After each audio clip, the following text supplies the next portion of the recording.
So let's talk about our rehabilitation program. And the first thing I want to talk about is really the most important thing that happens when a dog enters our rescue program, and that's medical support. Taking care of the medical care of a dog is really the top priority when a dog first enters our rescue. That's because dogs cannot speak.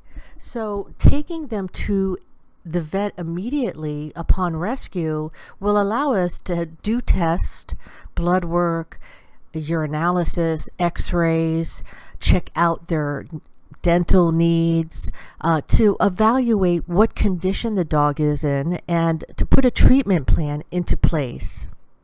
So during the stay with us, dogs often receive multiple visits because as time passes during their stay, we start to see new symptoms. It's not just an immediate check and then everything is okay. Unfortunately, statistically, a lot of the dogs, especially seniors, we start to see other symptoms appear during their stay because we get a very close look at them.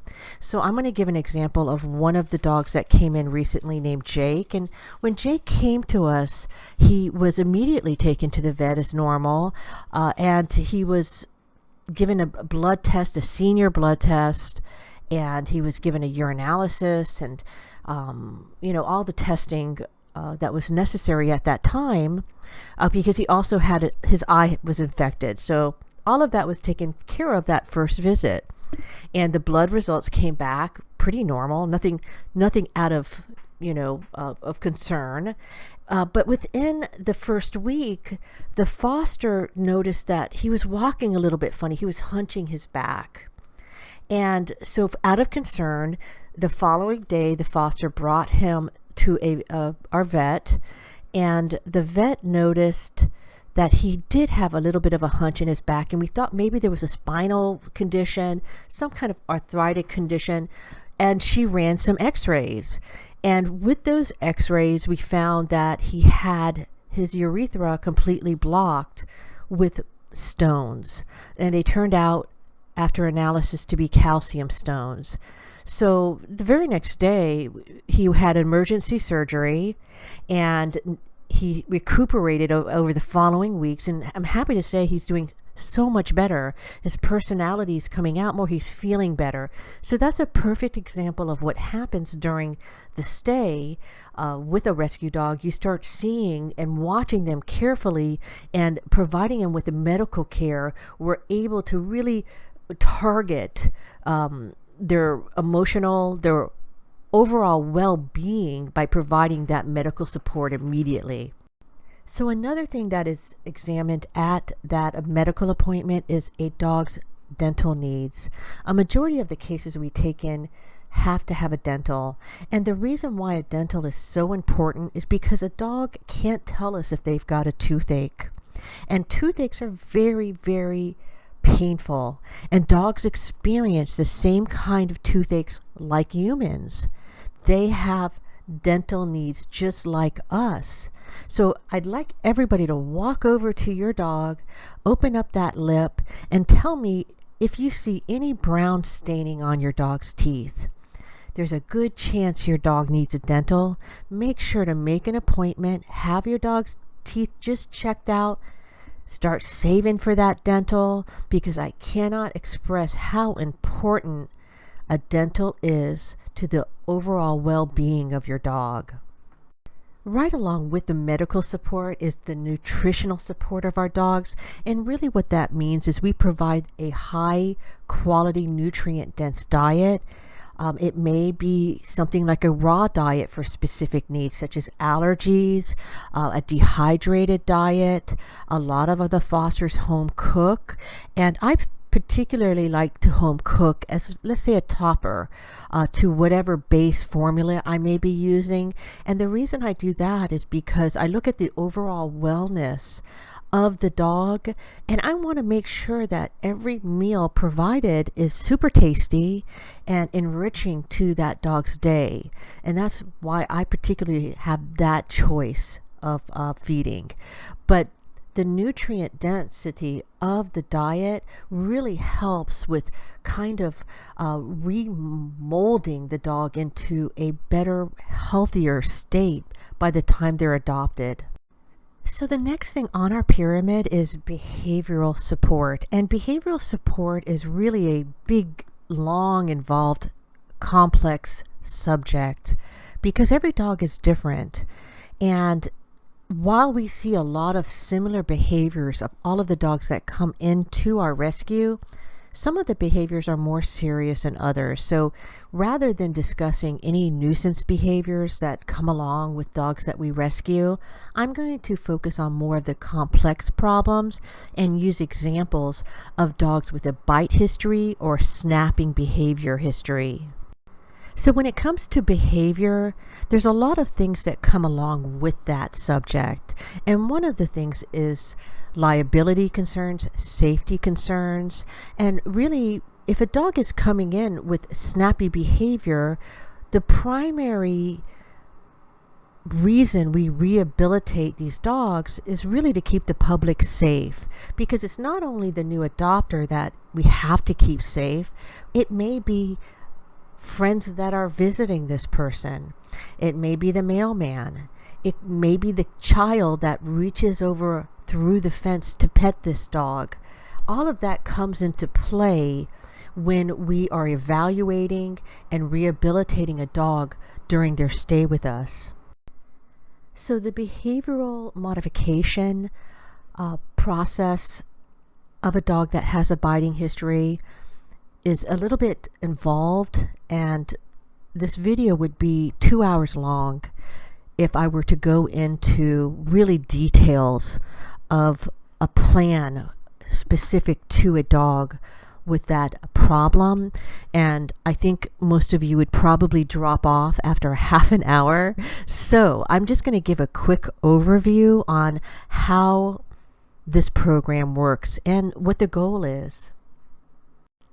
So let's say we have a dog that came into the rescue biting and snapping, and I'll put some examples in the description below of some of the cases. What happens is it's like almost different phases that the dog will go through while the months they're with us. And the reason why we do this is because if we are experienced dog rescuers, and we see the cases that come to us that are more complex as being difficult problems, how do we expect an average dog owner to deal with this type of problem? Because quite honestly, one of the number one reasons a dog is returned to the shelter or a rescue is for behavioral problems. Sadly, every day we get emails to take in dogs with behavioral issues. We don't have the space. I wish we did, but we don't. And unfortunately, these dogs are euthanized because the owners have no choice. They have nowhere to go and they're helpless. So what happens is, over the months that this particular case is with us, we will see a dramatic reduction in that biting behavior. Now, it may not 100% leave the dog, but we will be able to transition the dog into a new home that is much safer. So for example, if a dog came to us and they were snapping and biting, but we saw a dramatic reduction in that snappy and biting behavior, let's say by 80%, 75%, for example, but yet 25% is still there. This dog is still going to have triggers and have many opportunities probably to bite again in the new home, because a lot of things cannot be controlled, such as the outside world. We can't control what happens when these new dogs go to new homes, because the outside world is more unpredictable than inside your home. So in many cases, you're going to have a reoccurrence of the snappy behavior, but you're not going to have that dramatic attacking, snapping behavior that came when the dog first arrived to the rescue. So during this phase of the rehabilitation program, we are offering the new adopters a chance to foster this dog for several weeks, sometimes several months, depending on the complexity of the case. Another thing is at the time of adoption, we have a special contract drawn up. So let's say the owner owns 80% of that dog. Well, in the new contract, 20% of the dog still belongs to the rescue. And what that means is 20% of the behavior of the dog belongs to us. So the rescue will be able to provide the new owners with a lifelong support system for behavior. That means if they need to go to a behaviorist, that dog is still technically under the rescue. So they will get the rescue discount. And this is really great for the very few dogs that need sedated grooms. We will work with vets that will give the rescue rate, so the owner has to pay a fraction of the price, because sedated grooms, for example, are many hundreds and hundreds of dollars. So, and again, it's not for all the cases. There are very few cases that need to be sedated. Another thing that we do care for is the grooming needs of these cases. So we will offer grooming support for dogs that cannot be groomed with a professional groomer because they just will not take that case. They will not take a case that's going to snap and bite, and dogs notoriously will be more aggressive at the time of grooming. These cases that I'm talking about. So the owners holding the dogs and being there, sedation drugs can be used, and getting the job done safely is such a benefit to these adopters, because what are they going to do otherwise? A lot of groomers won't take that dog because of the biting situation, and then they're left with their hands up in the air like, what am I going to do?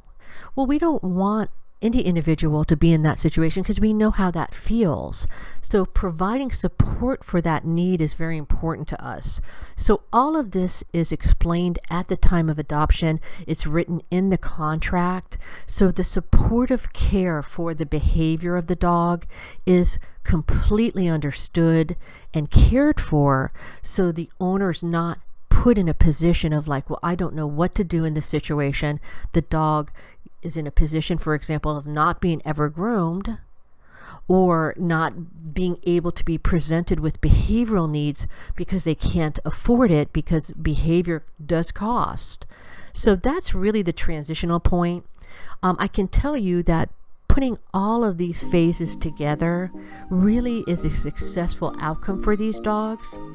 And I also want to say to anyone watching this who has adopted a dog that has behavioral concerns, I think you are amazing and such a blessing on this earth. And we are incredibly grateful for everything you're doing to helping this special dog with these special needs. And if you have any questions, if there's anything that I may have missed, feel free to reach out to us. Again, I'm going to be putting some examples of videos in the description below, and we hope that you have a wonderful holiday, and thank you so much again for watching.